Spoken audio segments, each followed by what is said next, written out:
ప్రముఖ సినీ నటుడు అక్కినేని నాగార్జునకు ఢిల్లీ హైకోర్టులో భారీ ఊరట లభించింది. ఆయన వ్యక్తిగత హక్కులను రక్షణ కల్పిస్తూ న్యాయస్థానం కీలక మధ్యంతర ఉత్తర్వులను జారీ చేసింది.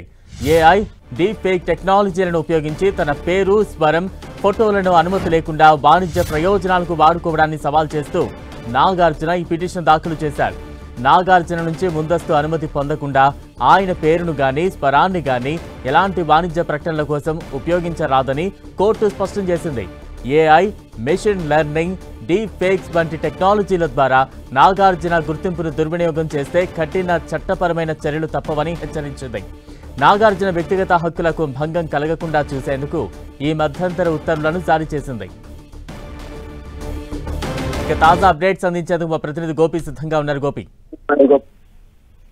తన పేరును అనుమతి లేకుండా వాడుకుంటున్నారంటూ కూడా ఢిల్లీ హైకోర్టులో పిటిషన్ దాఖలు చేసిన హీరో అక్కినేని నాగార్జునకు ఢిల్లీ హైకోర్టు ఊరట కలిగించే తీర్పునిచ్చిందని చెప్పొచ్చు. గత నెల 25వ తేదీన వాదనలు విన్న జస్టిస్ కరియా ధర్మాసనం నేడు దానికి సంబంధించి ఉత్తర్వులను జారీ చేయడం జరిగింది. నాగార్జున వ్యక్తిత్వ హక్కులను కాపాడాలంటూ కూడా నాగార్జున తరఫున ఆయన న్యాయవాది ప్రవీణ్ ఆనంద్ వాదనలు వినిపించడం జరిగింది. ఆయన ఒక సెలబ్రిటీ, 2 జాతీయ అవార్డులను కూడా ఆయన తీసుకోవడం జరిగింది. ఆయన పేరును, అదే విధంగా కొన్ని ఇంటర్నెట్ సాధనాలను ఉపయోగించి, ఏఐ లాంటి టెక్నాలజీని ఉపయోగించి తన వాయిస్ ను కూడా ఇమిటేట్ చేస్తూ కొన్ని వీడియోస్ ను క్రియేట్ చేశారని, దానికి సంబంధించి కూడా కొన్ని యూఆర్ఎల్స్ ని, ఏదైతే యూట్యూబ్ కంటెంట్ ఉందో వాటికి సంబంధించిన ఐడీస్ ను కూడా కోర్టుకు సమర్పించామంటూ కూడా ఈ సందర్భంగా ఆయన న్యాయవాది ప్రవీణ్ కోర్టుకు తెలపడం జరిగింది. అయితే ఒక సెలబ్రిటీ అవ్వడం, దేశవ్యాప్తంగా కూడా ఆయనకున్న గుర్తింపును డ్యామేజ్ చేసే విధంగా తన పేరును వాడుకుంటున్నారని, తన అనుమతులు లేకుండా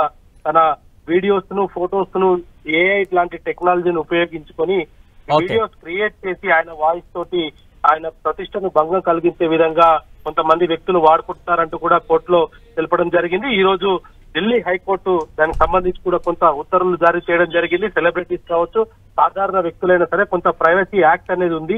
దానికి సంబంధించి కూడా ప్రతి ఒక్కరు కూడా నడుచుకోవాలంటూ కూడా ఈ సందర్భంగా ధర్మాసనం వ్యాఖ్యానించడం జరిగింది. నాగార్జునకు సంబంధించి తన పేరును, అదేవిధంగా తనకు సంబంధించిన ఫోటోస్ ను కూడా తన అనుమతి లేకుండా వాడొద్దంటూ కూడా ఈ సందర్భంగా ఉత్తర్వులు జారీ చేయడం జరిగింది.